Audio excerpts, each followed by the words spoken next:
श्रीराम समर्थ. सद्गुरू श्री ब्रह्मचैतन्य गोंदवलेकर महाराज यांचं प्रवचन. 7 सप्टेंबर. पैसा नीती धर्माने मिळवावा. काळजीचे काही कारण नसताना काळजीत राहण्याचे काहींना व्यसन असते. व्यवहारात काळजी हा मोठा विकल्प आहे. पैसा असल्यामुळे जर काळजी वाटू लागली तर तो पैसाच दूर केला तर नाही का चालणार. पैसा टाकून देऊ नका, पण पैशाच्या प्रेमातही राहू नका. जीवापाड श्रम करून जो कमवायचा तोच जर दुःखाला कारण होऊ लागला तर काय उपयोग. पैसा काही आयुष्याचे सर्वस्व नव्हे किंवा सर्वश्रेष्ठ ध्येय नव्हे.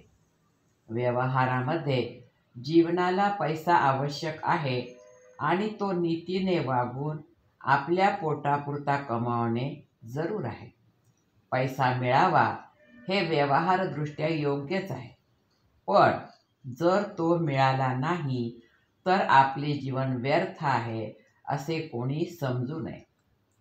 पैसा आला तर तो भगवंताच्या इच्छेने आला आणि यदा कदाचित तो गेला तर भगवंताच्या इच्छेने गेला असे म्हणून आपले समाधान बिघडू देऊ नये. पैसा गेला म्हणून काही अब्रू जात नाही. आपली अब्रू आपल्या आचरणावर अवलंबून असते. अशी म्हण आहे की पैसा पुरून उरावा इतका मिळावा. पण आपल्याला जगात काय आढळते. जीवनामध्ये पैसा आपल्याला पुरतो आणि आपल्या उरावर नाचतो. हे काही पुरून उरणे नव्हे. याच्या उलट आपण त्याला पुरावे आणि त्याच्या छातीवर नाचावे. मनुष्य नेहमी म्हणतो की माझ्या मुलाबाळांची तरतूद मला केली पाहिजे. मी काय आज आहे आणि उद्या नाही. पण आपण जसे खात्रीचे नाही तशी आपली मुले बाळे तरी कुठे खात्रीची आहेत.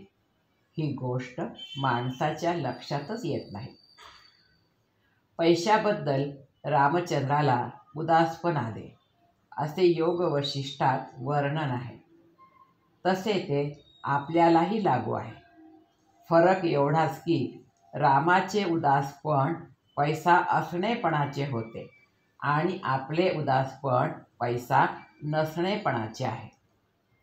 पैसा नसल्याबद्दल आपल्याला उदासपण आहे कारण तो प्रपंचातल्या सुखाचे साधन वाटते, पण त्याबरोबरच भगवंत हवा असेही आपल्याला वाटते. आता आपण आपल्या पैशाचे बरोबर 2 भाग करू. आपल्याला प्रपंचाला लागेल इतका पैसा प्रामाणिकपणे मिळवून आपण जगावे. जास्तीची हाव करू नये. हा झाला आपला पैसा, अर्थात राहिलेला सगळा दुसऱ्यांचा. त्याचा लोभ करू नये.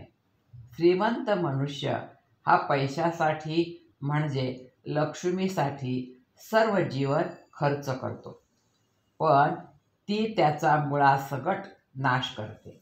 म्हणून नारायणाच्या स्मरणात लक्ष्मी मिळवली की ती आपला नाश न करता आपल्या आनंदाला कारण होते. आजचे बोधवचन. पैसा हा नीतिधर्मानेच मिळवावा. तो वाटेल त्या मार्गाने मिळवणे इष्ट नाही. जानकी जीवन स्मरण. जय जय राम. श्रीराम समर्थ.